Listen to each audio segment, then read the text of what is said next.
का जड़ कर्म चेतन बंधकारु कर्म के अवसान का कह कर स्वरूप यथार्थ जग का जो किया उपकार है उसके लिए जिन वाणी माँ को वंदना शत बार है वंदना शत बार है वंदना शत बार है।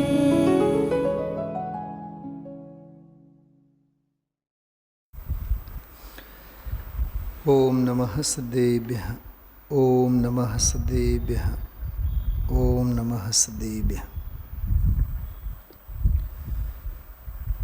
382 અને 83 બે બોલો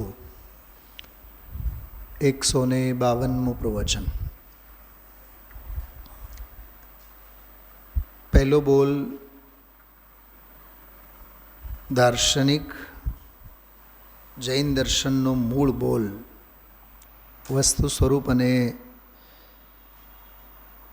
મૂળ સિદ્ધાંતની ચર્ચા પહેલા બોલમાં આવી 382 નંબરના બોલમાં અને 383 નંબરના બોલમાં પક્ષાતિક્રાંતવાળો જે વિષય છે એ સમય સારજીમાં 143 અને 44 નંબરની ગાથા એની ખૂબ જ સરળ અને સુગમ ભાષા શૈલીએ એક હોય ત્રણ કાળમાં પરમારથનો પંથ એમાંય જે તે કાળે 6 દીકરાઓ કરોડપતિ એકોએક દીકરા કરોડપતિ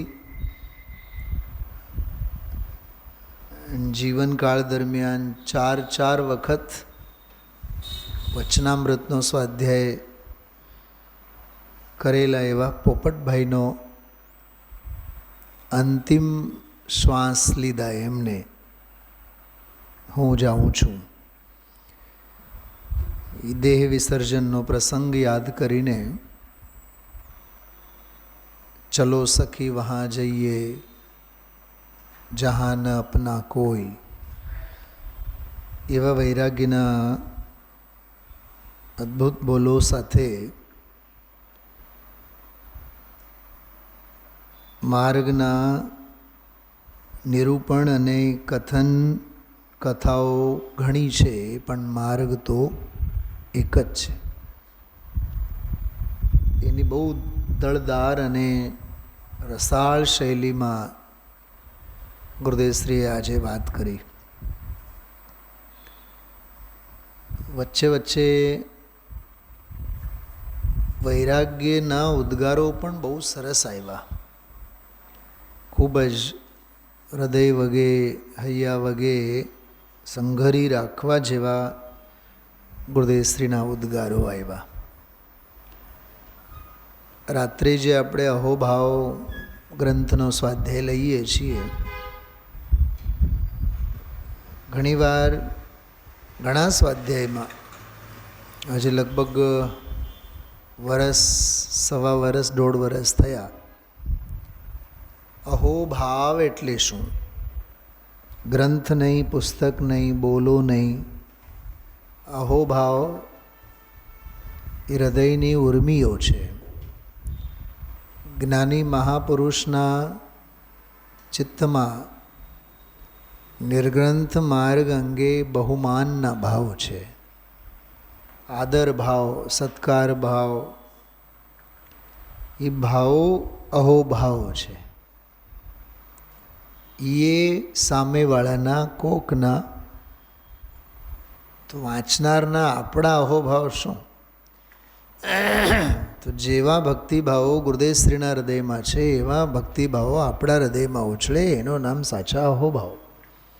એવી ચર્ચા આપણે ઘણીવાર કમસે કમ 10-15-20 સ્વાધ્યાયમાં આપણે અહોભાવના ભાવભાસનના નામે આપણે કર્યું છે. એવો એક અહોભાવ આજે ગુરુદેવશ્રીના વ્યાખ્યાનમાં આવ્યો. સમયસાર એટલે કેવળ જ્ઞાનના પટારામાંથી નીકળેલો રત્ન. ભાગ્યવાનની વ્યાખ્યા.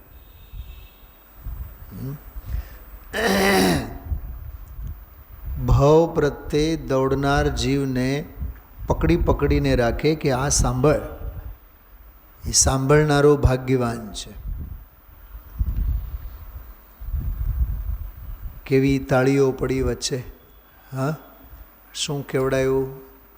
તારા બાપને કેવડાયું એમ કરીને યુવાન બેઠા હોય, યુવાનના બાપને કેવડાયું ગુરુદેવશ્રી એવા વર્ડ કે આ વાત કાને પડે એ ભાગ્યવાન છે. 5 લાખ 10 લાખ 20 લાખ મળે એ ભાગ્યવાન નથી. 47 શક્તિઓના પ્રવચનમાં એક બહુ સરસ વાત આવે. તત્વ શક્તિઓમાં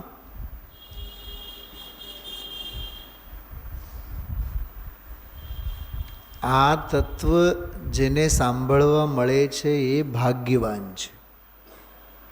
ભાગ્યશાળી શબ્દનો પ્રયોગ છે ત્યાં. આ તત્વ સાંભળવા મળે એ ભાગ્યશાળી છે. બીજા બધા ભાંગશાળી છે.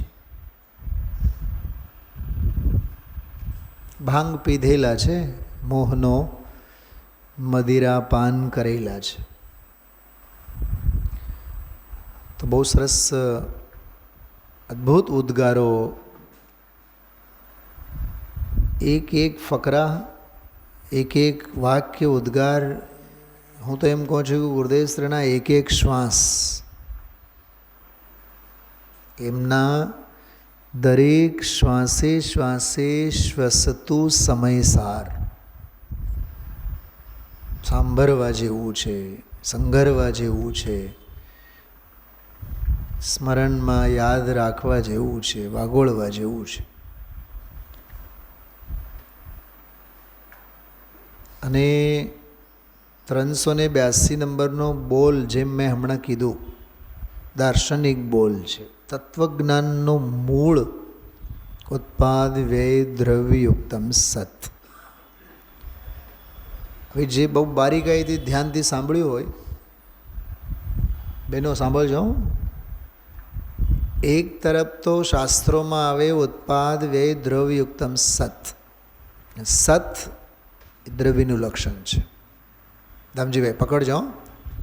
ઉત્પાદ વ્યય દ્રવ્યયુક્તમ, ઉત્પાદ વ્યય અને દ્રવ્યવાળું જે હોય એ સત. અને સત હોવાપણું દ્રવ્યનું લક્ષણ.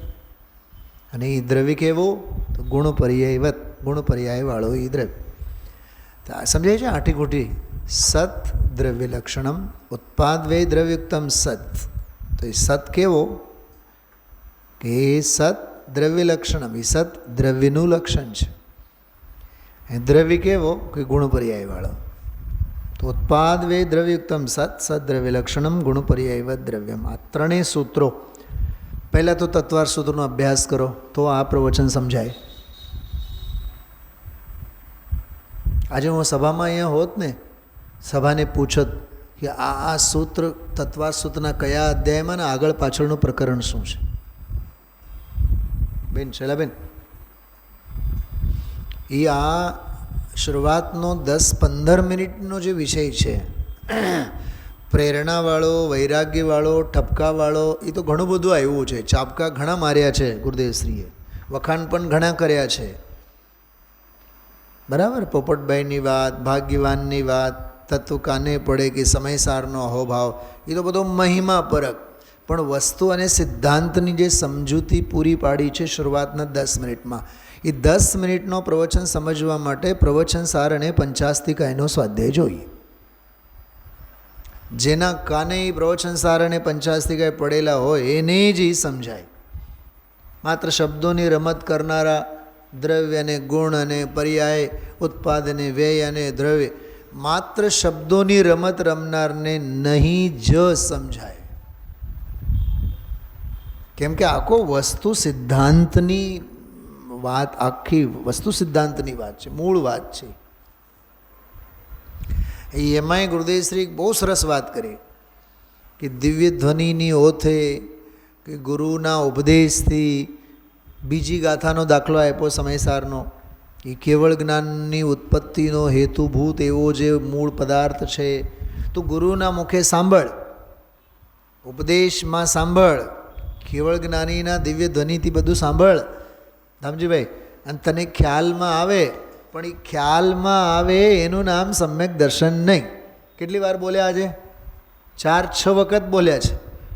તને ખ્યાલમાં આવ્યો, તારા એ જાણવામાં આવ્યો કે આ ઉત્પાદ છે ને વ્યય છે ને દ્રવ્ય છે, એ ખ્યાલમાં આવવા માત્રથી તને સમ્યક દર્શન થયું કે આત્માનુભવ થયું કે સમ્યક જ્ઞાન શબ્દનો પણ પ્રયોગ ગુરુદેવશ્રીએ કર્યું છે. આજે ખ્યાલમાં આવી ગયો એટલે તને એ બધું આવી ગયો એમ નહીં, પરિણમનમાં આવ્યો એમ નહીં. દિવ્ય ધ્વનિના લક્ષ્ય, ગુરુના મુખે, શાસ્ત્રના ઉપદેશની દૃષ્ટિએ ખ્યાલમાં આવો. ગઈકાલનો પ્રવચન સાંભળજો, એ જ્ઞેય નિમગ્ન છે. શાસ્ત્ર લક્ષ્ય જાણ્યું અને શાસ્ત્ર જ્ઞાનમાં એમ સમજી લે કે મને સમજમાં આવ્યો, એ જ્ઞેયમ નિમગ્ન જ છે. એમાં એ જ્ઞેય નિમગ્નમાં પરજ્ઞેય નિમગ્ન, એ આ શબ્દનો પ્રયોગ ખાસ કરેલો છે. સ્વજ્ઞેય નથી એમાં. જ્ઞાન સ્વાભાવિક જ્ઞાન જે સ્વજ્ઞેય છે એ નથી. સાચો જ્ઞેય તો સ્વ છે. સ્વજ્ઞાન જ સ્વજ્ઞેય છે. પરજ્ઞેય તો ખરેખર જ્ઞેય માત્ર છે, અને પરજ્ઞેય તો જ્ઞેય છે, પણ પરલક્ષી ઇન્દ્રિય જ્ઞાન પણ ખરેખર જ્ઞેય જ છે. આ તો મેં કાલે પણ વાત કરી હતી. ઇન્દ્રિય જ્ઞાન જ્ઞાન નથી, જ્ઞેય છે. મારો ઓલાળા ગમે તેટલા અમને આવડે છે, એ જ્ઞેય નિષ્ઠ છે, એ જ્ઞેય નિમગ્ન અજ્ઞાની છે. પકડાય છે વાત? ઇન્દ્રભાઈ આ બહુ ઝીણું છે, બહુ સૂક્ષ્મ છે. આમ સમજાય ન સમજાય તો આના જેવું ઝીણું બીજું નથી. આ સમજાઈ જાય તો એના જેવું સહેલું કોઈ નથી. દુનિયામાં આપણે જોઈએ મને બધું આવડે છે, એ આવડતની હૂંફ લઈને ફરનારા તિસ્મર ખાન કેટલા હોય છે દુનિયાભરના. ગઈકાલનો એ સ્વાધ્યાય શાંતિથી સાંભળે, વાંચે, પલોઠી વાળીને બેસો, 4-6 પાના બધું વાંચો તો ખ્યાલ આવે અરે રે પરલક્ષી જ્ઞેયમાં આપણે જ્ઞાનની ભ્રમણા સેવીએ છીએ. અને ક્ષયક્ષમ જ્ઞાન આજે છે અને કાલે નથી. અને જ્ઞાન સ્વભાવ તો જે છે એ છે જ, એનું તો જ્ઞાન કર્યું નથી. આપા નહીં જાના તૂને કૈસા જ્ઞાન ધરી રે. દૌલતરામજી, આપા નહીં, આપા એટલે પોતાની જાતને ન જાણ્યું તો તું જ્ઞાનધારી કેવો? એટલે ખેતરોમાં ખેડૂત પાણી પાવે ને તો ખેતરના ખૂને પાણીનો ટાંકો હોય, કૂવો ક્યાંક બીજે હોય, કદાચ ત્યાં જ હોય ખૂને, પણ એ કૂવામાંથી પાઇપ વાટે મોટર થ્રુ એ ટાંકામાં પાણી આવે, બરાબર? પછી ચાપ જ્યારે દબાવે ને ખેડૂત તો પહેલાં કન્ફર્મ કરે કે ટાંકામાં પાણી પડે છે કે નહીં. કૂવામાં તો ભરેલું જ છે, પણ ટાંકામાં પડે છે કે નહીં ધોધ જુએ. અને પાઇપ પણ ઊંચે જ રાખે કે દૂરથી પણ દેખાય. અને ધબ ધબ ધબ ધબ ધબ ધબ જેમ જેમ જેમ જેમ એમાં પડે તો એ જે સિમેન્ટનું બનાવેલું 4x4 6x6 જો ટાંકો હોય ને દામજીભાઈ, એમાંથી નીકળવા માટે જે ભૂંગળું છે ને એ જરીક ઉપર જ મૂકે, એટલે ટાંકામાં આવીને પહેલાં પાણી સંઘરે, પછી ઓલા ભૂંગળામાંથી પાણી નીકળે બહાર. અને ખેતરના એક ખૂણે એક કિનારેથી પાટ બનાવેલી હોય, પાટની વાટે, અને એ થોડુંક બરાબર એનો સમારકામ પણ કરે, એમાંથી પાણી નીકળે. પણ એ ખેતરોમાં ત્યારે જ પહોંચે જ્યારે એ પાટના રજે રજ પાણીને પહેલાં પોતે શોષી લે. શું સમજાણું? હવે જોયું હોય દ્રશ્ય તો ખ્યાલ આવે કે અમે તો ગુરુકુલમાં હતા ત્યારે એ પાણી પાવતા એટલે ખ્યાલ છે. એ ગમે તેટલી પાતળી ધાર ઓલી પાટમાંથી નીકળે ને દામજીભાઈ, તો એ બંને કિનારાઓની માટી છે ને તરબતર હોય, એ ભીની જ હોય. એનો અર્થ શું થયું ઇન્દ્રભાઈ? એ શું શીખવાડે છે માટી? એ પાઠ શું શીખવાડે છે આપણને? એ ગામને પહેલાં પછી પાઓ, પહેલાં પોતે ઓળઘોળ થાવ.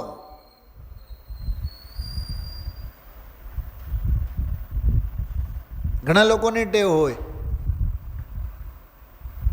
તમે આવો, સાંભળવા જેવું છે, પૂજા કરવા જેવી છે, ભક્તિ કરવા જેવી છે, જાતને પૂછવાનું મારા હૃદયમાં દેવગુરુ ધર્મ પ્રત્યે ભક્તિ કેટલી છે. જાતને પૂછવાનું તત્વજ્ઞાનનું મને કેટલી પડી છે. ઓલા ખેતરના પાટ જેવું રજે રજ શ્રદ્ધા જ્ઞાન ચારિત્ર્ય વીર્ય આખું તત્વ શોષાઈ ગયેલું હોય તો જ પાણી આગળ નીકળે. અને ખેડૂત સમજે છે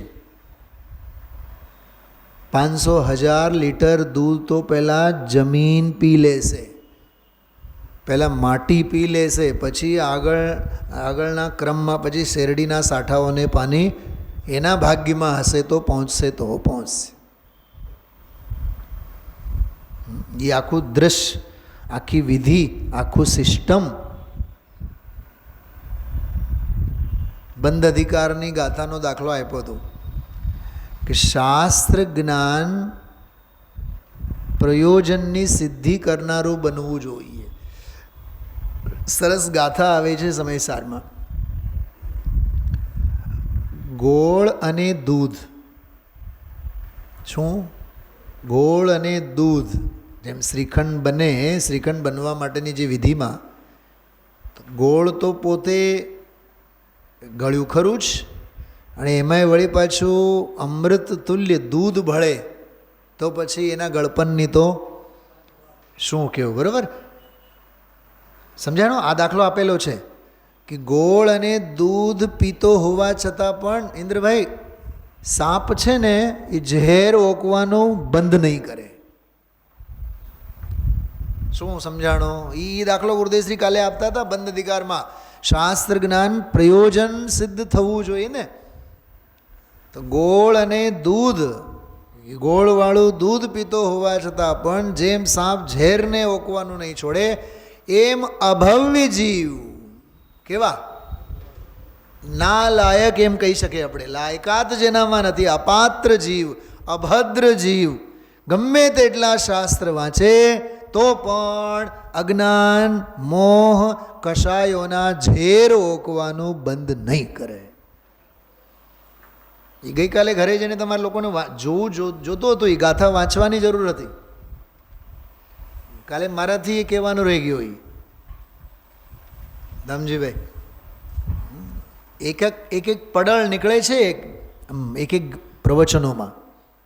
જેમ કે આજે નિયમસાર પરમ આવશ્યક અધિકાર, પક્ષાતિક્રાંત 143-44મી ગાથા, સમયસાર બીજી ગાથા, સમયસાર 8મી 9મી ગાથા, પંચાસ્તિકાય 172મી ગાથા,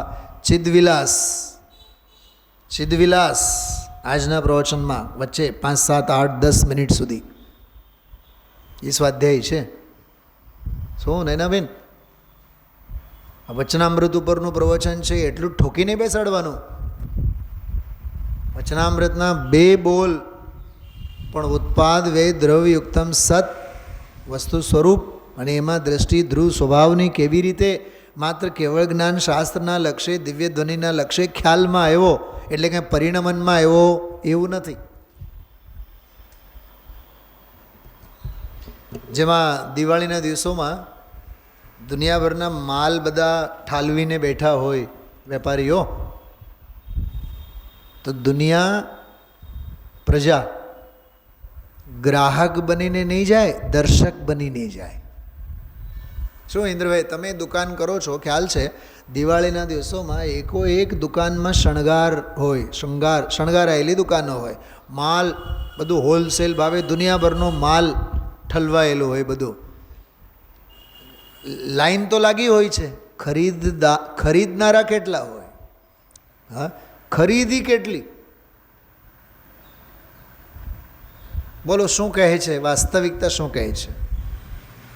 હજે રાગ રંગ લાઈટ ચકમક જોનારા ઘણા હોય, એમાંના 1% 2% ખરીદી કરે તો કરે. એમ ઉત્પાદ વ્યય દ્રવ્ય દ્રવ્ય ગુણ પર્યાય આગમ અધ્યાત્મ સિદ્ધાંત વૈરાગ્ય આ બધી રંગબેરંગી લાઈટો છે. આ દિવાળીનો માલ છે. આ અને પેઢી ખોલીને ગુરુદેવ બેઠા છે અને આપણે બધા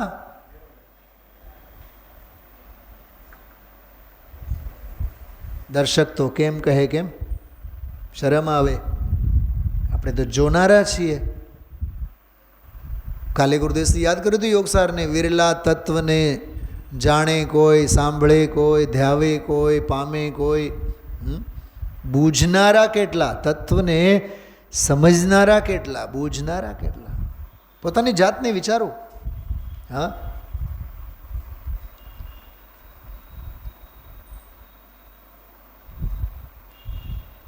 તો કેવું સરસ આમ નિયમ સારે યાદ કર્યા, 50 યાદ કર્યા. સમયસાર તો હોય અને હોય જ રોજના પ્રવચનમાં. ગમે તે શાસ્ત્ર વાંચે પણ સમયસાર તો આવે અને આવે જ. બીજી ગાથા, 7મી 8મી ગાથા, 144મી ગાથા, 3 વખત તો સમયસારને યાદ કર્યા. બંધ અધિકારની પણ વાત કરી ગઈકાલે, જે કીધું હતું કે શાસ્ત્રાભ્યાસ આદિનું પ્રયોજન તો જ્ઞાન સ્વરૂપ આત્માને જાણવું છે. એને કહેવાય શાસ્ત્ર જ્ઞાન ગુણને પ્રાપ્ત થયો કહેવાય, ગુણ સ્વરૂપે નીવડ્યું કહેવાય. ઇન્દ્રભાઈ, દીકરો સમજો MBBS ડૉક્ટર કરેલો હોય અને એમ કે પપ્પા હવે મારું ભણતર પૂરું થઈ ગયું, તમારી હારે પેઢીએ હું હવે કપડાં કાપવા માટે બેસું કાતર લઈને, બેસવા દેશો?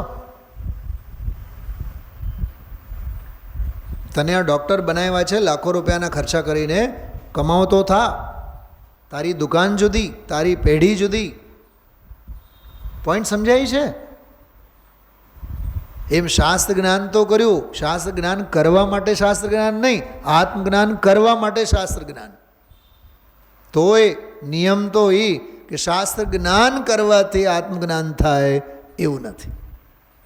આજે જ બોલ્યા ને, સાંભળવાથી થાય, શાસ્ત્ર સાંભળવાથી થાય એવું નથી. નિમિત્તોની સાપેક્ષતા પણ, નિમિત્તોથી નિરપેક્ષતા પણ. કેટલું સરસ આખું, કોઈ વાતે ઘટે નહીં.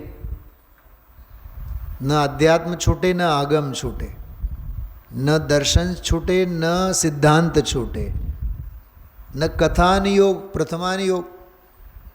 આવ્યા કે ને આજે આદિનાથ ભગવાન? અને આદિનાથ ભગવાનનો દાખલો કેવો આવ્યો ખબર? આજે બીજું કંઈ કરવું ન પડે, કૃતકૃત્ય થઈ જાઉં એમ. પર્યાય જ્યારે દ્રવ્ય સ્વભાવ તો કૃતકૃત્ય છે જ, એ કૃતકૃત્ય દ્રવ્ય સ્વભાવમાં અંદરમાં ઠરે તો પર્યાય નહીં, કાંઈ કરવા પણ હોય નહીં, એ કૃતકૃત થઈ જાય. એમાં શ્રોતાને થોડુંક લાગી આવ્યું. ધ્યાન હતું બધાનું. પછી એણે ખેંચ્યું આદિનાથ ભગવાનનું, જેવી રીતે આપણે ખેંચીએ છીએ. બતાવું તમને શું ખેંચ્યું એણે ગુરુદેવશ્રીએ? હા, એ જ્યારે શ્રોતાએ કીધું, તમે જો, ભગવાન ઋષભદેવે 6 મહિનાના ઉપવાસ તો કર્યા. આ ટપકો મૂક્યો રામજીભાઈ કે ચંદુભાઈ કે ગમે તે. હું તો એમ કહું છું, રામજીભાઈ કે ચંદુભાઈએ મૂક્યો ન હોય, મૂક્યો કે ન મૂક્યો હોય, પણ આપણે તો મૂકીએ જ છીએ. આ આપણા શલ્યો છે.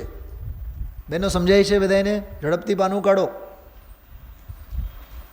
ગુરુદેવશ્રીનું પ્રવચન છે ને, સાંભળવા કરતાં સમજણમાં ઉતારવા જેવા પ્રવચનો જાજા છે.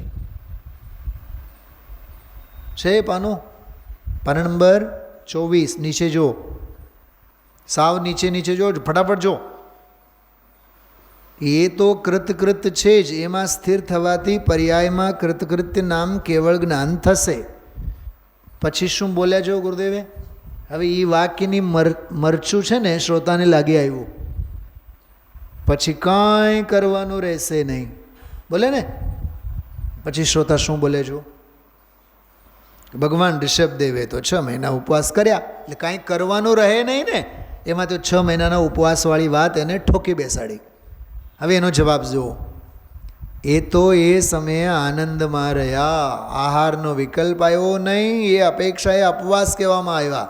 એ લખ્યું છે ને, મહાન ભગવાન જેવા એ 12 વર્ષના ઉપવાસ કર્યા, તપસ્યા કરી. અરે ભાઈ, તું માને એ તપ નથી તો પછી આ વર્ષી તપ દિગંબર થઈને સ્થાનકવાસીના અપાશ્રયોમાં જઈને કરનારા છે ને, શું કહેવાય એને, આંબેલ. સંસ્કાર નહીં જાય, પિંડ અને પ્રકૃતિ ભેગી જ થાય જાય. આજે ગુરુદેવશ્રી એક ઠપકો પણ આપ્યો, નથી શ્વેતાંબરમાં, નથી સ્થાનકવાસીમાં, દિગંબરોમાં છે તો એને ખબર જ નથી. 3 હાચા દિગંબર. શું કીધું? હાવ દિગંબર. શૈલાબેન, શ્વેતાંબર એને તો કંઈ પડી નથી. વર્ષી તપમાં ને આમાં તેમાં કર્મ દહન વિધાન, શુદ્ધ ચક્રમંડળ વિધાન એમાં પડેલા હોય. વયાવૃત્તિ વધી વધીને પોહા. પોહા એટલે શું? પરમ દિવસના પ્રવચનમાં આવ્યું છે ગુરુદેવના, આત્મા પોષાવવું જોઈએ, એનું નામ પોહા. પ્રોષદોપવાસ શબ્દ આવે, પ્રૌષધોપવાસ તો પ્રોષદ, પોહાન, પોષણ. તો આત્મા પોસાવવું જોઈએ ને. ભરતભાઈ, તમે સવારે 10 વાગ્યાથી સાંજે 5 વાગ્યા સુધી પેઢીએ જઈને બેસો, 1 પૈસાની કમાણી ન થાય, 5-15 દિવસ દુકાન ચલાવશો, પછી શું કરશો? થડને જ ઉખેડી ફેંકશો, બીજી કોઈ ફ્રેન્ચાઇઝ લેશો, નહીં તો તમારાથી નહીં થાય તો પછી કોકને ભાડેથી આપી દેશો. શાસ્ત્ર જ્ઞાન જે છે, ગુણને પ્રાપ્ત થવું જોઈએ ને, કામ સક્રિયતા આવી જોઈએ ને એમાં. બહુ માર્મિક વાત છે આ. ઉપવાસ કોને કહેવાય? ભગવાન તો અતિન્દ્રિય આનંદમાં મસ્ત રહે. 6 મહિના સુધી આહાર લેવાનો વિકલ્પ આવ્યો ને, અને આહાર નહીં આવવાનો યોગ પણ એવો હતો, પણ એ હતા ક્યાં? કે આનંદમાં રહેતા હતા. નિત્યામૃત ભોજી આપણે કહીએ છીએ ને, આનંદમાં રહે છે. એ આનંદ જે ઉભરાણો, પછી એમાં તપ, ઉગ્ર પુરુષાર્થ, ચારિત્ર, એ બધી ચર્ચા એમાં કરી. પછીના એ ફકરામાં ઉપનામ ભગવાન સમીપે વાસ, પૂર્ણાનંદનો નાથ, અનંત આનંદ અને અનંતી ગુણની રદ્ધિનો સંપન્ન પ્રભુ, એની સમીપમાં જઈને વસવું, એનું નામ ઉપવાસ. બાકી તો એના ભાન વિના રાગાદી એ તો બધા અપવાસ. બીજો એક શબ્દ આવ્યો, માઠાવાસ. કેવા વાસ? માઠાવાસ, રાગમાં જેનો વાસ. હવે જો ઓલા ત્રણેયને હટપેટમાં લીધો, એ દરેક સંપ્રદાયને આકરું પડે. કયા કયા દરેક સંપ્રદાયને? બેઠા છે દિગંબરોના ગઢમાં, દિગંબરોની સભામાં, અને એમને લેશે હળવેથી કે સ્થાનકવાસી દેરાવાસીને તો પડે જ, કારણ કે એમાં વ્યવહાર પ્રધાન એનું શાસ્ત્ર. પણ આ દિગંબરના શાસ્ત્રોમાં આવું ભર્યું છે, એની એને ક્યાં ખબર છે? આગળનું વાક્ય વાંચો તો શું છે? તો કાલે બોલ્યા હતા ગડિયા, આજે ગાડા બોલ્યા. આવતીકાલે 4 બંગડીવાળી ગાડી બોલશે, બીજું શું? ગઈકાલના પ્રવચનમાં ગડિયા હાંકતા હતા, આજે ગાડા હાંકે રાખે છે. આનું નામ છે કોઈ ક્રિયા જડ. ક્રિયા જડપણું આ છે. સમજણ વગર બધું નકામું છે. સમજાણું? તમને એક 2-3 મિનિટ થશે, સાંભળજો. ગુરુ કેવા હોય અને શિષ્ય કેવા હોય, થોડુંક આઈક્યુ જોશે, હા, તો જ મજા આવશે. સાંભળવામાં તમને મજા આવશે, બાકી ટપો નહીં પડે એમાં. એક આદરણીય સ્કૂલ માસ્ટર, કોઈ પણ શિક્ષક હમણાં જ નિવૃત્ત થયા હતા. તે અને તેમની પત્ની એક બિલ્ડિંગના ફ્લેટમાં રહેતા, સ્વાભાવિક કોઈ ઘરમાં ફ્લેટમાં રહેતા. દિવાળી માટે તેઓએ તેમના વતન જવાનું નક્કી કર્યું. જતાં પહેલાં માસ્ટરે મનમાં વિચાર્યું, શિક્ષકે મનમાં વિચાર્યું કે આપણે બહાર હોઈએ ત્યારે જો કોઈ ચોર ઘરમાં ઘૂસી જાય તો શું થાય. તો તે ખુલ્લા કબાટ તોડી શકે અને બધે ગડબડ કરી શકે. ભલે ઘરમાં કાંઈ હોય નહીં, વેરનછેરન તો કરી જાય ને. તેથી પોતાના ઘરને તબાહીથી બચાવવા માટે, જો શિક્ષક મહાન કેવો હોય, પોતાના ઘરને તબાહીથી બચાવવા માટે તેણે ટેબલ પર 1000 રૂપિયા મૂક્યા, એક નોટ સાથે. નોટમાં શું લખ્યું જુઓ, પ્રિય અજાણ્યો ચોર. શું લખ્યું? તમને દાંત આવે છે ને, સિદ્ધાંત સમજવા જેવું છે. પ્રિય અજાણ્યો ચોર. અને ચોર કોણ નીકળશે એ ક્લાઇમેક્સમાં આવશે. મારા ઘરમાં ઘૂસવા માટે તમે જે પ્રયાસ કર્યો તેના માટે હૃદયપૂર્વક અભિનંદન. પરંતુ કમનસીબે હું એક મધ્યમ વર્ગનો માણસ છું, માત્ર પેન્શન પર જ જીવી રહ્યો છું. તેથી અહીં કંઈ મૂલ્યવાન તો છે નહીં. મને ખરાબ લાગે છે કે તમારી મહેનત અને કિંમતી સમય બધું વેડફાશે. તો કૃપા કરીને તમારા પ્રયત્નોના આદર તરીકે મૂકવામાં આવેલ આ નાની રકમ ફૂલ નહીં તો એમ વિચારીને સ્વીકારો. ઉપરાંત તમારા વ્યવસાયમાં, કયો વ્યવસાય એટલે તમને સમજાય છે ને બધાને, એમ વધુ સફળ થવા મદદ કરવા માટે કરવા બાબતે હું તમને નીચે કેટલીક ટિપ્સ આપી રહ્યો છું. ગુરુ સમજાવે છે. કોને? ચોરને. માસ્ટરની સલાહ નીચે મુજબ વાંચવામાં આવે તો ઘણું ભલું થશે. અમારી સામેની રોયલ બિલ્ડિંગમાં, ગૌતમ બુદ્ધ બિલ્ડિંગમાં એમ કહો આપણે, રોયલ બિલ્ડિંગમાં 8મા માળે એક ભ્રષ્ટ મંત્રી રહે છે. જો આખી લિસ્ટ આપે છે. 7મા માળે એક કુટિલ મિલકત વેપારી છે. 6મા માળે એક સહકારી બેંકના ચેરમેન છે. 5મા માળે એક મોટા ઉદ્યોગપતિ છે. 4થા માળે એક પ્રખ્યાત વકીલ છે. 3જા માળે એક ભ્રષ્ટ રાજકારણી છે. તેમની પાસે સોના અને રોકડના તો પર્વતો છે. એડ્રેસ આપી દીધા. તમારી વ્યાવસાયિક સફળતા તેમને સહેજ પણ પરેશાન નહીં કરે, કારણ કે તેઓ પોલીસમાં ફરિયાદ પણ નહીં કરે. દિવાળી પછી જ્યારે માસ્ટર ઘરે પાછા ફર્યા, કથા ત્યાં પૂરી થઈ, જઈ આવ્યા બહારગામ. દિવાળી પછી જ્યારે માસ્ટરે ઘરે પાછા ફર્યા ત્યારે તેમને ટેબલ પર એક મોટી થેલી મળી. તેની અંદર 10 લાખ રોકડા હતા, સાથે એક પત્ર હતો. હવે પત્ર વાંચીએ. આદરણીય ગુરુજી. બતાવો ચોર કોણ હતો? ભરતકુમાર.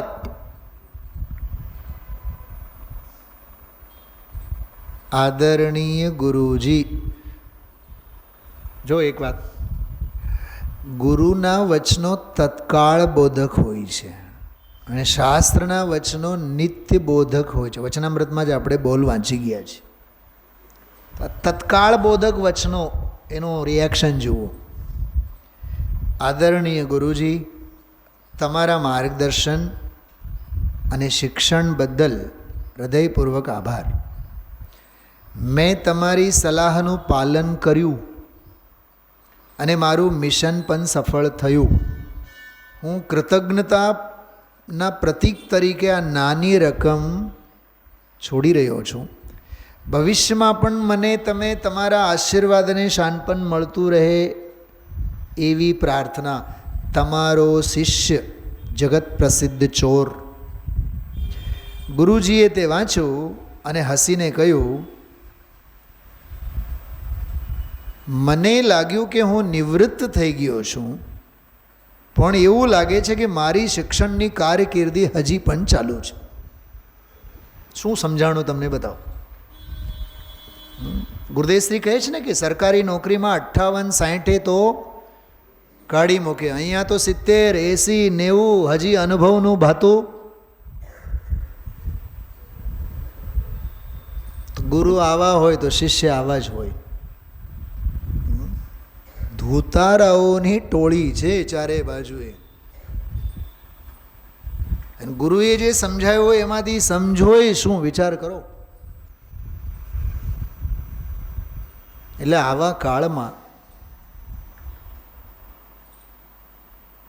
ગુરુદેવશ્રીના આજના પ્રવચનમાં વાત આવે, ઝીણું ઝીણું કહો, વળી પાછું કહે કે તમે સમજાય છે, સમજાવો ઝીણું ઝીણું, વળી પાછું એમ કહે કે તમને સમજાય છે. મને તો એક શૈલાબેન, હું બહુ ગંભીર થઈને વાત સાંભળતો હતો, એ ગુરુદેવશ્રીને આવું કેમ કહેવું પડે. એનો અર્થ એવા અપાત્ર જીવો હતા.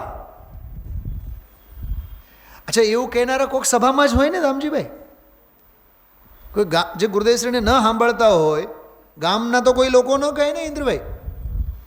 હા, ઝીણું ઝીણું કહેતા જાય, વળી પાછું પૂછે કે સમજાય છે કે નહીં. તો આવો ઠપકો, આવો આરોપ અને પ્રત્યારોપ ગુરુદેવશ્રી પ્રત્યે, તીર્થંકર જેવા જીવ પ્રત્યે આપનાર કેવા માઠા પરિણામવાળો જીવ હશે બધો. એક બીજો શબ્દ આવતો હતો મોઢામાં, પણ એ શબ્દ ન બોલ્યો હું. આનું નામ છે દિયા તલે અંધેરા. ભાઈ સમજાય છે? સમજવા માટે બધું છે, પણ ગુરુદેવ જેવા ગુરુદેવને પણ નહીં મૂકે તો આપણે તો પછી કોણ છીએ? હા વિનાબેન, ગુરુદેવ જેવા ગુરુદેવને પણ ન મૂકે.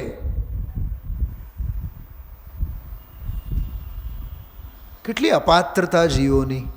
હા, અને ઘણીવાર આપણને તો એવું લાગે એક પ્રવચન પૂરતું છે, 2 બોલ 1 પ્રવચન, અને ઓલા જ ભાવો હંમેશા આપણને ઉછળે. તહાં સખી જઈએ જહાન અપના કોઈ. આવો વૈરાગ્ય અંદરમાંથી ઉછળે. એટલો દળદાર, એટલો રસાળ, એવો અદ્ભુત પ્રવચન. ચલો, લગભગ બધા વિષય બિંદુઓની મેં વાત કરી છે. પહેલાં મૂળ 2 બોલો વાંચીએ અને 2-4 વસ્તુઓની ચર્ચા, 2-4 પ્રકરણોની ચર્ચા કરી વાત પૂરી કરીએ. પહેલો બોલ જો, આત્મા ઉત્પાદ વ્યય દ્રવ્ય સ્વરૂપ છે, તે કાયમ રહીને પલટે છે, તેનું કાયમ રહેનારું સ્વરૂપ ખાલી નથી, ભરપૂર ભરેલું છે, તેમાં અનંત ગુણરત્નોના ઓરડા ભરેલા છે. તે અદ્ભુત રિદ્ધિયુક્ત કાયમી સ્વરૂપ પર દ્રષ્ટિ દે તો તને સંતોષ થશે કે હું તો સદા કૃતકૃત્ય છું, તેમાં ઠરતા તું પર્યાયે પણ કૃતકૃત્ય થઈશ. હું તો સદા કૃતકૃત્ય છું, એ તો દ્રવ્ય સ્વભાવની વાત છે. દ્રવ્ય કૃતકૃત્ય, કૃતકૃત્ય થઈશ એ પર્યાયે કૃતકૃત્ય, પરિણમનની વાત છે. ઓલો પારિણામિકની વાત છે અને આ પરિણમનની વાત છે. ઓલો કારણ સમયસારની વાત છે, કાચું સોનું, અને કૃતકૃત્ય થઈશ એ ઘરેણાઓ, ઘડાતા ઘરેણાઓ, કાર્ય પરમાત્મા દશાની વાત છે. સક્રિય દશા, ઓલો નિષ્ક્રિય તત્વ. આ બોલ બરોબર. હવે બીજો બોલ પણ આપણે સાથે જ ઝડપથી વાંચી લઈએ. 383 નંબરનો બોલ, 26મા પાને. 144 નંબરની ગાથા પક્ષાતિક્રાંત, એના ઉપરનો બોલ છે આ. જ્ઞાયક સ્વભાવ આત્માનો નિર્ણય કરી મતિશુદ્ધ જ્ઞાનનો ઉપયોગ જે બહારમાં જાય છે તેને અંદરમાં સમેટી લેવો. મને એટલો રોમાંચ થઈ આવ્યો જ્યારે આ બોલનો શબ્દ ગુરુદેવશ્રી વાંચ્યો. દામજીભાઈ પકડજો આ વાતને. માર્ગ સમેટવાનો છે, ફેલાવવાનો નથી. ઇન્દ્રભાઈ, 2 રોટલા મળે છે ને એક પેઢીને લીધે, બીજી પેઢી બનાવવાની જરૂર નથી. 7 નરક માટે 7 ફેક્ટરીઓ કાફી છે. 8મી નરક છે નહીં અને 8મી ફેક્ટરી ખોલવાની જરૂર નથી. સંસારનું વધુ અરે નરદેહને એ જોઈએ છે આપણે સમાજમાં. કેટલો ફેલાવો એમાં પછી વખાણ કરીને દેહ મારનારા ઘણા. તમે તો બહુ બાહોશ, તમારા તો 4 દીકરાઓ ખૂબ કમાવે છે. પોપટભાઈના વખાણ કરતાં ન કર્યું? પાગલ દુનિયા, હા, પાગલના વખાણ કરે. ગઈકાલે જ બોલ્યા, પાગલ દુનિયા પાગલના વખાણ કરે. તમે જોજો ને બહાર, અહીંથી બહાર નીકળ્યા બાદ કેટલા ગીત આપણે ધંધા અને વેપારના હોશવાળાના કરીએ અને કેટલા વખાણ તત્વજ્ઞાનની રુચિવાળાના કરીએ. ધનમાં ધોંસ બોલનારા કેટલા, એના વખાણ કેટલા, અને ધર્મમાં ટકનારા કેટલા અને એના વખાણ કેટલા, એને કેટલો પ્રોત્સાહન આપવામાં આવે. ધર્મ અર્થ કામ મોક્ષ, એમાંથી 2 પુરુષાર્થો ગાયબ જ થઈ ગયા છે. ધર્મ પુરુષાર્થ અને મોક્ષ પુરુષાર્થ. કામ અને અર્થ, અર્થ પુરુષાર્થ અને કામ પુરુષાર્થ. કમાવો અને ભોગવો. ધન પુરુષાર્થ કમાવવામાં, અર્થ પુરુષાર્થ કમાવવામાં અને કામ પુરુષાર્થ ભોગવવામાં. 1 બંગલો લીધો, બીજો બંગલો, ત્રીજો બંગલો, પહેલી ગાડી, બીજી ગાડી, ત્રીજી ગાડી, ઘરમાં 4 હોય તો 8 ગાડીઓ હોય.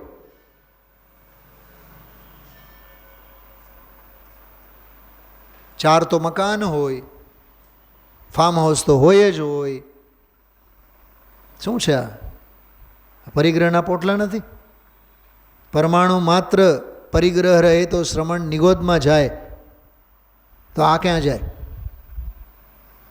તો વિચાર તો કરો તમે.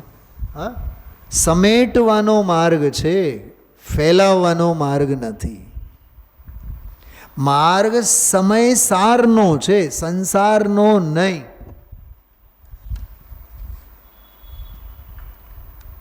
જ્ઞાયક સ્વભાવ આત્માનો નિર્ણય કરી મતિશ્રુત જ્ઞાનનો ઉપયોગ જે બહારમાં જાય તેને અંદરમાં સમેટી લેવો. કેટલું સરસ છે, અંદરમાં સમેટી લેવો. સાહેબ ઇન્દ્રભાઈ, તમે તો હસમુખભાઈ સાથે તો હજારો વખત મળ્યા હશો ને?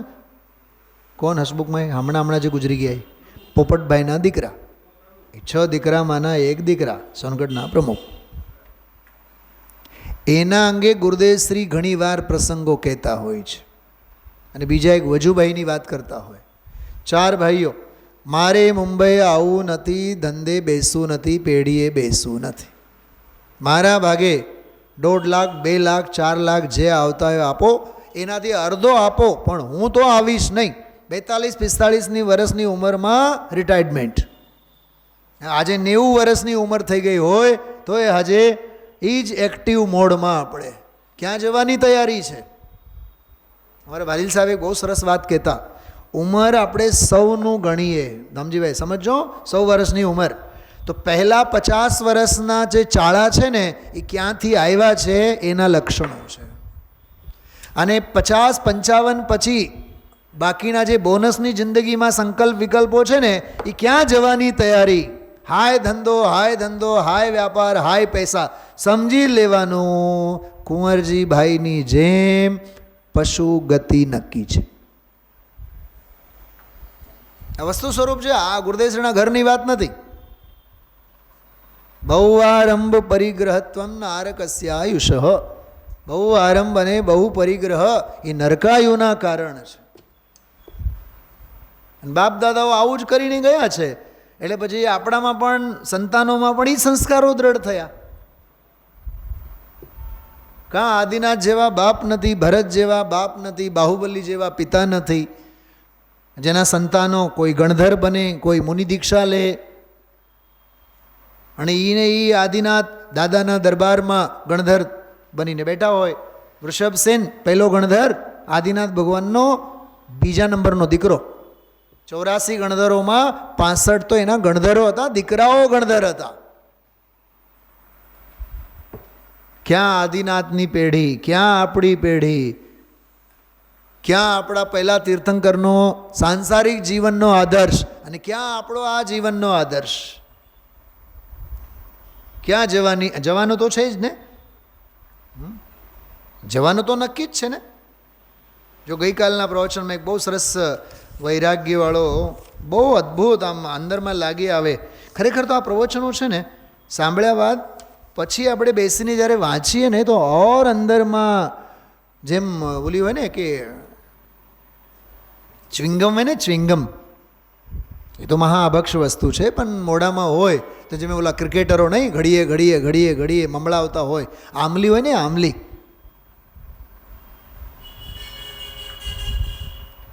આમલી મોઢામાં નાખે એટલે ફટ દઈને ચાવીને ખાઈ નહીં જાય, એને મમળાવ્યા રાખે, મમળાવ્યા રાખે, અંદર બહાર અનિત્ય ભાવના, અશરણ ભાવના, આમ દાળમાં ઘડીક અને વળી પાછું જીભે ઘડીક, જીભની નીચે ઘડીક ફેરવ્યા રાખે, વાગોળવાનું.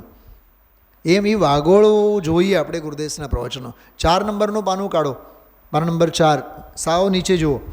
ભાઈ 84 લાખના અવતાર, 25-50 100 માણસ કુટુંબી હોય, પૈસાવાળા કરોડપતિ હોય, એકલો માણસ વેદન કરી ડબલ નિમોનિયા થયો હોય, પીડાનો પાર ન મળે, આંખમાંથી આંસુ ચાલ્યા જતા હોય, એ દેહ છોડી પ્રભુ અજ્ઞાનપણે આત્માનો ભાનને એ ક્યાં જઈને 84ના અવતારમાં અવતરે. ભાઈએ અવતરવાનું કારણ મિથ્યાત્વ ભાવ છે, પર્યાય બુદ્ધિ છે, રાગ બુદ્ધિ છે. લાગી આવે કે નહીં આવું સાંભળો તો ગુરુદેવના પ્રવચનમાં? હા બોલો ભરતભાઈ, લાગી આવવું જોઈએ કે નહીં? 5 નંબરના પાને જુઓ, પહેલો ફકરો 8-10 લીટી પછી, એમાં 10-10 હજાર 20-20 હજારની સભા ભરાય, રાજી થાય આ વાતમાં કંઈ પકડાય નહીં તો રાજી સી રીતે થાય? ઓલા તો કહે કે દેશ સેવા કરો, દયા પાળો, વ્રત પાળો, ઉપવાસ કરો, તમારો કલ્યાણ થશે. માણસ આમ સાંભળીને કેવા થાય? એ મોદી સાહેબને સાંભળીને માટે તો રાજી થાય છે.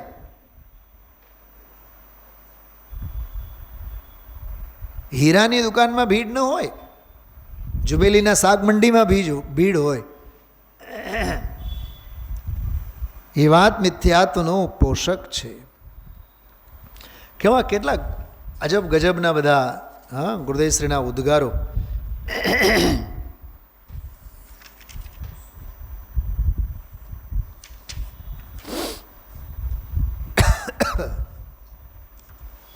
એક બહુ માર્મિક વાત ગઈકાલના પ્રવચનમાં આવી છે. મને તો જ્ઞેય નિમગ્ન, જ્ઞાન નિમગ્ન, આજે બેઉની જે જુગલબંધી ગઈકાલના પ્રવચનમાં આવી 5-6 પાના ઉપર બહુ અંદરમાંથી મને સ્પર્શો એ વિશે. પાના નંબર 9 ઉપર તમે જુઓ, 9 નંબરના પાને ઉપરના ફકરામાં સંપ્રદાયમાં હતા, રાત્રે 3-3 કલાક સજ્જાય કરતા, એમાં 1500-2000 શ્લોકો, એ બધા મોઢે કરતા, એ બધી વાત કરી. પણ એ તો ગઢિયા બોલ્યા, એ તો શું હતું બધું? ગઢિયા. ઠીક. હવે મુમુક્ષુને ત્યારે પણ લાગી આવ્યું, રામજીભાઈને વગેરે, એણે કીધું કે છતાંય આવે તો ખરું ને, આવે તો ખરું ને, પાઠ તો કરવાનું જ હોય ને. જો ગુરુદેવશ્રી ઓલો શબ્દ કેવું પકડ્યા ચલાબેન, મારે ગઈકાલ સાંભળતી વખતે મારું ધ્યાન નહોતું ગયું, પછી મેં જ્યારે વાંચ્યું ત્યારે એના ઉપર વિશેષ ધ્યાન ગયું. આવે છતાં એ આવે ખરું કે નહીં? કેવી ભાષામાં પ્રશ્ન પૂછું છે ગુરુદેવશ્રીને વિચાર. આવે ખરું કે નહીં? હવે એ ઓલો શબ્દ પકડ્યા ગુરુદેવશ્રી, આવે. હવે શું બોલે છે જુઓ, હવે કમેન્ટ્સ ગુરુદેવશ્રીનું સાંભળો. આવે, વાંચો શું લખ્યું છે. આ જો અંદરમાં લાગી આવે ને તો ક્ષયિક સંવેદર્શન થઈ જાય. શૈલાબેન,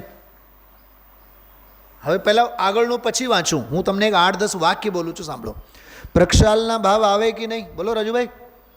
પૂજાના ભાવ આવે કે નહીં? વિધાનના ભાવ આવે કે નહીં? જાત્રાના ભાવ આવે કે નહીં? માળા ફેરવવાના ભાવ આવે કે નહીં?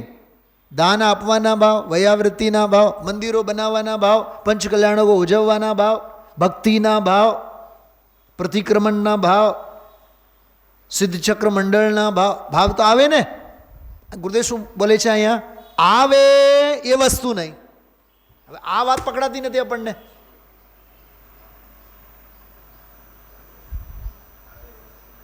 આવે એ વસ્તુ નહીં, એ આશ્રવ છે, એ અજીવ છે, એ પર છે, મહેમાન છે, યજમાન નહીં.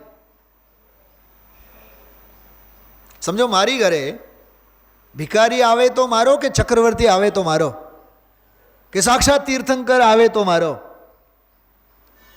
કરો વિચાર.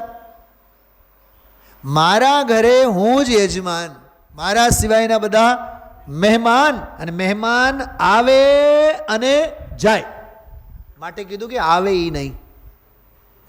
ચોંટી જવાય ચંદન ઘોની જેમ. આવું સરસ છે. જો હજી આગળ જો, આવે એ વસ્તુ નહીં. આવે તો પર વસ્તુ અનાદિથી રાગ અને નિમિત્ત તો આવી છે. આવવા માટે શું નથી આવ્યા તારી પાસે? મને તો સાચી વાત કરું, તમને બહુ આશ્ચર્ય લાગશે. મેં તો 30 વર્ષમાં કેટલાને સ્વાધ્યાયમાં આવતા આવતા આવતા આવતા આવતા બંધ થઈ ગયેલા ને સેંકડોને મેં જોયા છે. 3 મહિના આવે, 6 મહિના. ગૌતમ બુદ્ધ ક્યાં બેઠા છે? હા, કેટલા મહિનાનો છૂટી જાય છે બતાવો. વચ્ચે 6 મહિના, વરસ દી સુધી આપણું આ પાટા પરથી ગાડી જ ઉતરી જાય.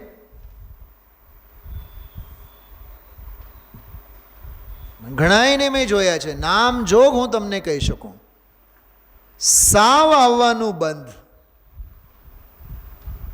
હું 9:15 થી 10ની વાત નથી કરતો. આપણે કોણ છીએ મહાપુરુષને સાંભળવામાં? પ્રવચન તો ભગવાનની જ વાણી હોય છે, કોઈની નથી હોતી. ગણધરની પણ વાણી પ્રવચન ન કહેવાય. પ્રવચન, એટલે ઉત્કૃષ્ટ દિવ્ય ધ્વનિ, સંપૂર્ણ વીતરાગતા સિવાય પ્રકૃષ્ટપણું હોય નહીં. અને પ્રકૃષ્ટપણું સંપૂર્ણ વીતરાગતા સાથે પછી જે વાણી નીકળે એનું નામ પ્રવચન છે. ભગવાનની વાણી જ પ્રવચન, દિવ્ય ધ્વનિ. બાકી બધાએ તો ઉત્તર ગ્રંથ કરતાઓ છે. બધા સ્વાધ્યાય કરીએ છીએ, આપણે સત્સંગ કરીએ છીએ, ખ્યાલમાં આવે છે. પણ ઘણા લોકોને આપણે જોયા છીએ તાળા જ મારી દીધા સાવ સ્વાધ્યાયમાં. અત્યારે ઓનલાઈન ઘણા સાંભળતા હશે, એમાંય ઘણા એવા છે, બહુ સ્નેહી સ્વજન એવા છે. મંદિર એટલે નહીં. અરે, શ્રાવકના જીવનમાં તો સૌથી પહેલાં તો પ્રતિદિવસ ભગવાનના દર્શનનો નિયમ હોય. ગુરુદેવશ્રીના જ વચનો છે જિનેન્દ્ર રચનામાં, વાંચો તમે શ્રાવક ધર્મ પ્રકાશમાં. તું પ્રતિદિન દેવ દર્શન પણ ન કરે તો તારું જૈનપણું કેવું? રોજ તારા જીવનમાં ભગવાનના દર્શને ન હોય. 50-55 નંબરના પાને છે, આમાં વાંચો.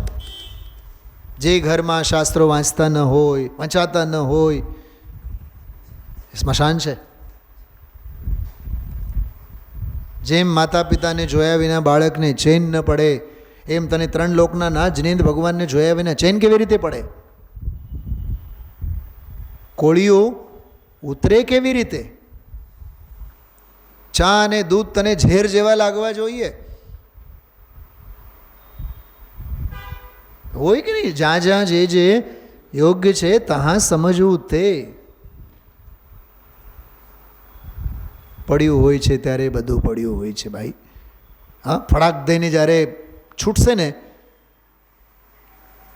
તો તારા પ્રાણ પખેરું તો ઉડી જશે, બાકી બધું સંયોગ ત્યાં ને ત્યાં જ પડ્યું રહેશે.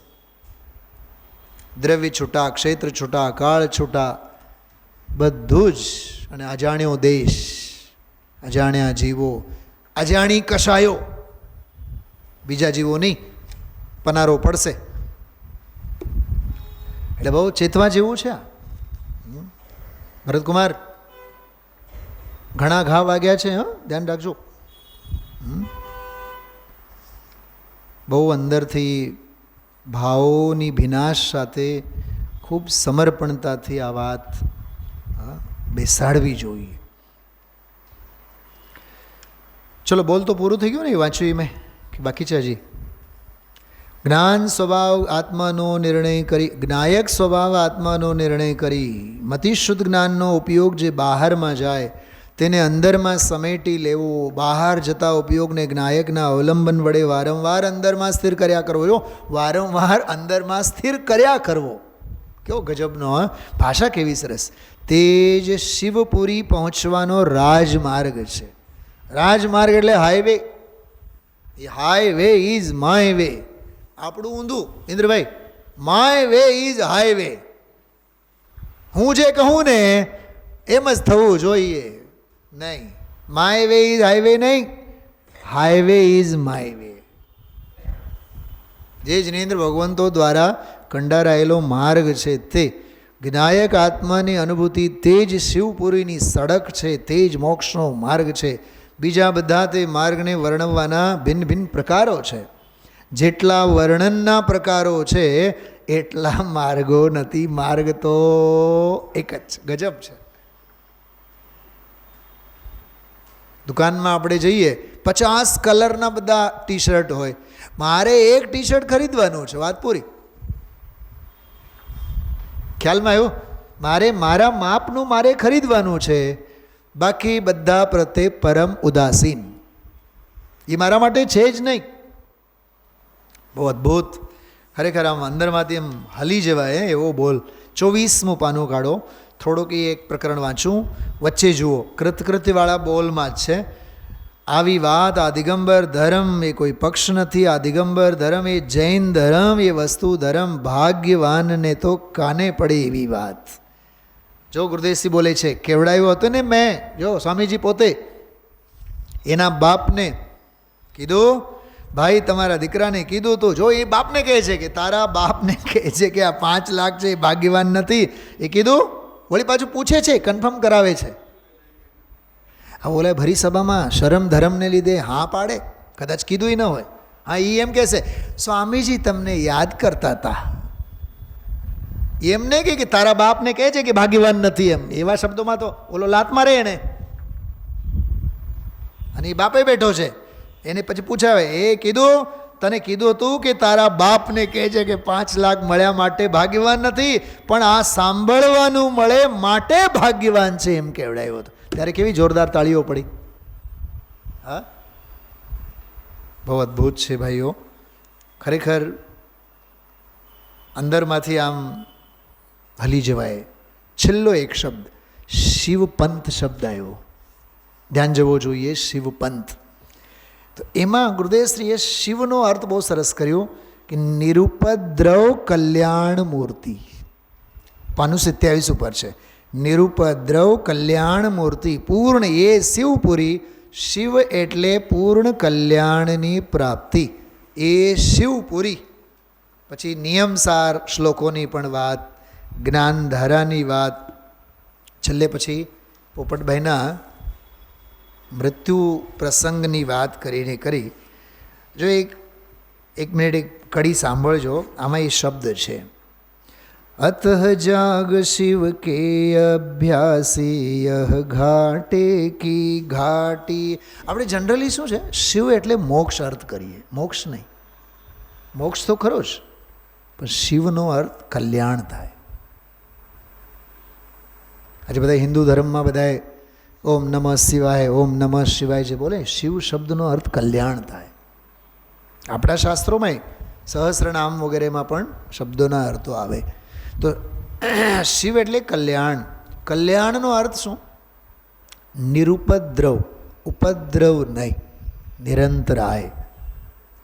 અતઃ જાગ શિવ કે અભ્યાસી યહ ઘાટે કી ઘાટી હૈ. શબ્દો સાંભળજો.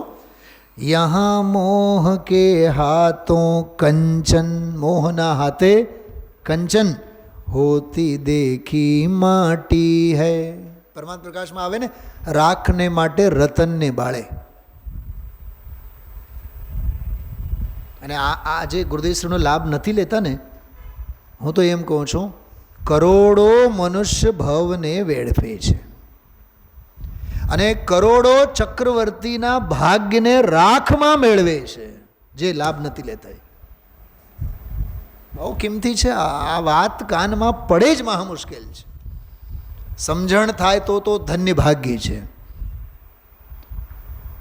આ પંક્તિ સમજાણી? યહાં મોહ કે હાથોં કંચન હોતી દેખી માટી હૈ. ઓલું કૃતકૃત્યવાળો બોલ આવ્યો ને ત્યારે મને આ પંક્તિ યાદ આવી. જબ તક ખુદ કો જાનન પાયા, જ્યાં સુધી પોતાને ન જાણ્યો. જબ તક ખુદ કો જાનન પાયા યહ મન પર મેં ઠાના હૈ. એક બીજી વાત શૈલાબેન, ઓલું જે ગઈકાલે જે હતું ને આખું જ્ઞેય નિમગ્ન વાળો પ્રકરણ, એ શું છે ખબર? એ પર સમયની વાત છે. અને જ્ઞાન નિમગ્ન એ સ્વ સમયની વાત. થોડુંક એક સ્વાધ્યાય એના ઉપર દામજીભાઈ આપણે રાત્રિના સ્વાધ્યાયમાં આજે નહીં કાલે નહીં લેવાનું મન છે. જ્ઞાન નિમગ્ન એટલે સ્વ સમય, અને જ્ઞેય નિમગ્ન પર જ્ઞેય નિમગ્ન એટલે પર સમય. એ એક વાત ગઈકાલે બીજી વખત હું વાંચતો હતો ત્યારે મગજમાં આવ્યો. એ કર્મ પ્રદેશોમાં સ્થિત રહેલો એ પર સમયપણું છે. શાસ્ત્ર જ્ઞાન કરીને સંતોષ આવી જાય. સમજીભાઈ સમજાય છે? એમાં સ્વજ્ઞેય નહીં આવ્યું. શાસ્ત્ર જ્ઞાનમાં આત્મજ્ઞાન ન આવ્યું એટલે સ્વ સમયની પ્રવૃત્તિ નથી, પર સમયની પ્રવૃત્તિ છે. મિથ્યા દ્રષ્ટિપણું છે. મને આવડે છે, અમને આવડે છે. મરી જવાના લક્ષણો છે. મરી જ ગયેલો છે. લક્ષણો શું? હા, જબ તક ખુદ કો જાનન પાયા યહ મન પર મેં ઠાના હૈ. ઠાના એટલે એમાં થપાયેલો છે એમ. તબ તક તું ચાહે જીતના ચલ તેરા નહીં ઠિકાના. તું ગમે તેટલો કર ને ક્રિયાકાંડ, પણ તારો ઠેકાણો તો તને નહીં મળે. ભરતભાઈ હવે ધ્યાનથી સાંભળજો. અતઃ સમજ લે સમજ સ્વભાવી. તું કેવો છે? અતઃ સમજ લે સમજ સ્વભાવી બિન સમજે તો રોના હૈ. જો નહીં સમજ ઇન્દ્રભાઈ તો રોદના રોવાના વારા આવે. जिसे जोड़ता रात दिन उसे एक दिन खोना है. उस दिन की कर याद कि जिस दिन ले चल होना है. એ દિવસને તો યાદ કર જે દિવસે હા એમ કહેશે બોલાવો, શવ વાહિનીને બોલાવો. વિચાર કરો કેવો વૈરાગ્ય છે. હા, ઓમ નમઃ સિદ્ધેભ્ય.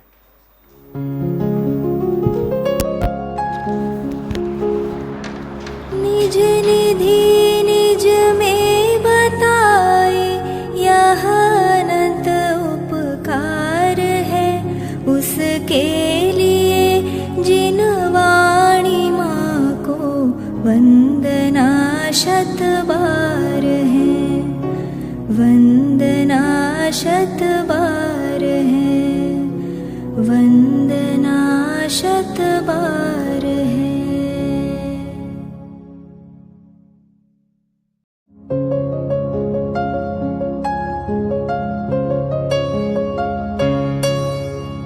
हे जिन वाणी भारती तो ही जपो दिन रैन.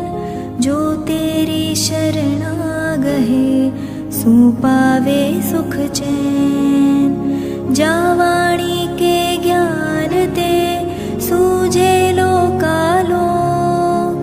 सो वाणी मस्तक नवो सदा देत हो ढोक. सदा देत हो